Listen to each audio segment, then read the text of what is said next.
Well, folks, this is a new series I like to call DownRight Devious, where I talk about the worst of the worst when it comes down to cartoon characters. Yes, today I'm talking about Blue. People really let their nostalgia let them forget that this dude was a piece of shit. Was there ever a time where this man wasn't ruining people's day just to be a dick? Blue goes out of his way to be an asshole. Some of my mutuals actually had the nerve to ask me what's wrong with Blue. Did we watch the same show? Then let's just stop saying that he's a good friend to Mac, because this is an extremely toxic friendship. There was actually one episode where Mac was only able to recognize Blue because of the fact that he would never be apologetic about anything. Then Blue openly shamed the other one. Then let's talk about the time where Blue couldn't get his lazy ass up off the couch and made Will get chips, and openly stomped on those chips once he got them just because they weren't salt and vinegar flavor. Then told him to hop to it and get the right ones. So remember when Blue exposed his recovering addict friend to sugar just so he could party? And then again so he could have a ride to get a video game? Oh, and there's plenty more. This man is a sociopath. It's crazy how no one brings up the fact that Skips is low-key a psychopath. We just glossing over the fact that this man was willing to let his friends lose their souls just because he didn't want them to know that his original name was Walks instead of Skips. This is over bowling, mind you, and he was willing to go off the grid for this. He started burning his shit. That stress episode was when this man started to become sus to me. When his stress started eating him alive, I knew this man was unstable. Because it doesn't take much for Skips to want to catch a body. Rigby slapped this man one time and he was so ready to kill them both. What you been doing? Skips knows everything, which means he knows how to get away with it. I am so sure that Skips has caught bodies over petty shit and he's covered it up. You gonna tell me because you lost arm wrestling last night, you gonna break my whole console in half? Are you serious? He got a tell for when he wanna catch a body because he'll stop skipping. That's how I knew him killing Rigby was premeditated. He just wanted to do it because he knew he was cheating. His training is his premeditated ritual for catching a body. Notice he's skipping here. When he's ready to kill, he walked out the door. Oh no! He needs to be stopped. Who has the most diabolical actions here? I'm not even gonna pretend like it's not the Joker. Shoot, an argument can be made just from what he's done to the Gordon family by himself. I mean, he gut shot and paralyzed Barbara, kidnapped and tortured Jim Gordon all day, and then showed him pictures of his daughter being assaulted while still gut shot, then sung a musical number about it. Then he kidnapped a bunch of babies, then killed James Gordon's wife right in front of them. He's blown up a school full of children just to make a point. He ruined a man's life just because he laughed at him. One time Joker killed a bunch of innocent people inside of a church right in front of Batman and asked Batman to sit down and pray with him as he told his backstory or he'd shoot himself, and that asshole did. He was thought potentially to cut off his own face just to make a point, then stapled it back on. When Joker got phenomenal cosmic power and became Emperor King Joker, he wreaked havoc all across the multiverse. He immediately started to kill and resurrect Batman every single day in a new way. And then just for fun, he ate everyone in China. He got Batman to admit that this is ultimately a game between these two. And Joker says, every day I'm living, I'm winning. Crazy, huh? This is how I know the DMV is evil, because when Batman dies, he decides to work there. Everybody and their mama know exactly who Aku is. Yes, and we have seen firsthand how many times he has hoed Jack over the years. I mean, Aku's so cold, he's willing to strike down someone in a wheelchair with lasers. It wasn't bad enough that this man Aku hunted Jack for ages to the point to where he became a schizophrenic. This man is so dastardly, he has a whole cult of women who devote themselves so much to Aku to where they're willing to burn their own flesh with magma just to have blackened skin like his. And they do this to kids just to raise them for the sole purpose of killing Jack. But boy, there is nothing worse than the time Aku became a thick baddie just to mess with Jack. This man is so twisted, he's willing to have Jack fall in love with his ideal woman, then promise this man a way home just to go on this whole journey to shatter any chance this man had at having peace. And then he's like, psych, you got hit with a surprise penis. Like, bro, that is maximum petty. Yo, I just discovered 3 more villains from part 4 of Jojo. See, they're not as evil as Kira, but they're damn sure up there. I promise you, you overlooked how evil these characters are too. These 3 girls right here are evil as shit. Remember when Shigechi had the misfortune of running into a serial unaliver and got blown all to hell? This child walked through the halls, torn all to hell. Then he gets beamed by a basketball. Established he's clearly wounded, seeking for help, and a whole child. But left him to die because he looked creepy. Bro looks like that because he's dying. Help him! Then you can clearly see them in the background just standing around talking. Then on top of that, that basketball was launched at him. It wasn't like it just fell or something. I think she did that shit on purpose. Then even if they were playing in the halls, who throws the ball that hard? Y'all really was trying to hurt somebody. On top of that, how the hell did Kira know which classroom Josuke and Okuyasu was in to touch the door? And wait.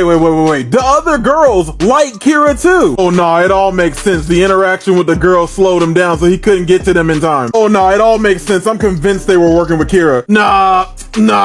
Playing Among Us because y'all are sus. You cannot tell me that Chris McClane is no less evil than Satan himself. This man probably has a higher body count for campers than Jason Voorhees himself. A first challenge challenge. The first challenge he had them do was jumping off this cliff, and then they had to make sure they only landed in the middle ring, cause in the outer ring he put psychotic man-eating sharks in it. And sure, most of them definitely passed this challenge, but what's to stop the sharks from swimming in this circle? Chris once forgot he left a camper buried alive because he was too busy torturing another one. Remember the horror movie challenge where Chris and Chef left the island because there was supposedly a psycho killer on the loose? Then the challenge was they just had to beat Chef. Even though it's just Chef, Chris still gave this man a real chainsaw. This man took a full swing at a camper with a working chainsaw. Are you kidding? Then it's what he did to Ezekiel. Chris had this man turned into a golem and then used as a challenge. This is someone's son. Imagine getting turned into this from a game that started at $100,000. Talk about one of many times Plankton has kidnapped a bunch of people just to have them eat his food. Next thing is calling this food. Boy, just because Karen reshaped this into a pie doesn't make this look any less disgusting. Somehow he programmed her to turn that nonsense into tea. Remember when he built himself a new wife then showed off that she had a fat ass? Or removed SpongeBob's brain then put it in a robot. Plankton once made a super highway destroying all of Jellyfish Fields just to spite Mr. Krabs. Remember one time when Plankton faked injuries just to commit insurance fraud so he could sue Krabs, broke into SpongeBob's house and then took over his brain. Boy, the funniest thing was when this man was roasting this whole family. You can't talk to my wife that way. What do you think this is? I think it's time for you to lose some weight, fatty. That's what it is. Bruh. Someone ought to put you in a mental hospital. Someone should put you in a box floating down the river, Grandma.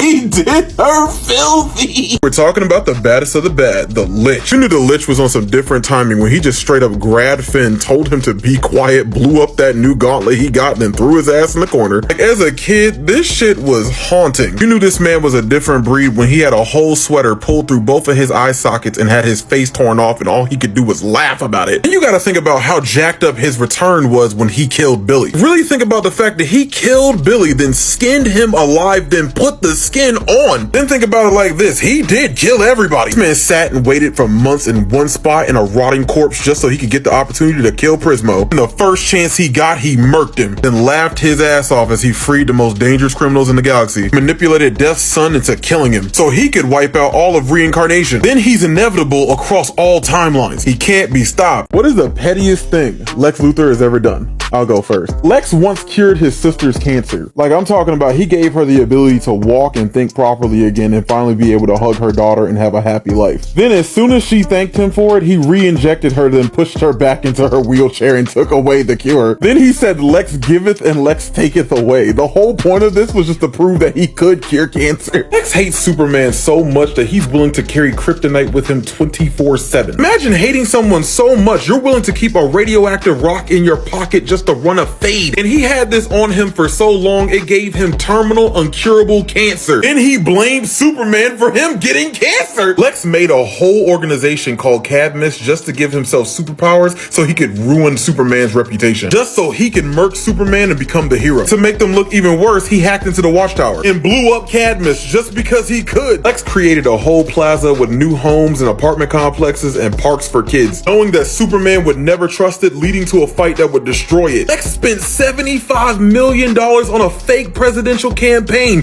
just to make Superman mad. Who was the most petty here? And it was no contest when you put Homelander on this list. Talking about the same guy who had a bad rally event and then proceeded to have a mental breakdown. At that same rally, he wanted to laser them all to death just because they said, you don't speak for us. Homelander once completely deafened a blind hero just to make a point because he didn't want handicapped people on the team. One time the Deep got a TV slot before Homelander could go on. Get back at them, Homelander makes him have a celebration with only seafood in it. Then makes the Deep eat his friend Timothy live and whole as it begged for his life. He once thought about making someone jump off of a building just because his birthday got ruined. He once outed Queen Maeve for being gay on national television just because she don't want to be with him. He once pushed his son, who he knows has never used superpowers before, off of the roof hoping he would fly. Homelander had beef with an actual baby because it was taking up too much of Stillwell's time away from him. He once told Maeve he was going to harvest her eggs just so he could have a kid with her. That's to piss off Starlight. He forced her into a media-based relationship with him and killed her ex and brought her to his body. So yeah, he's definitely the worst.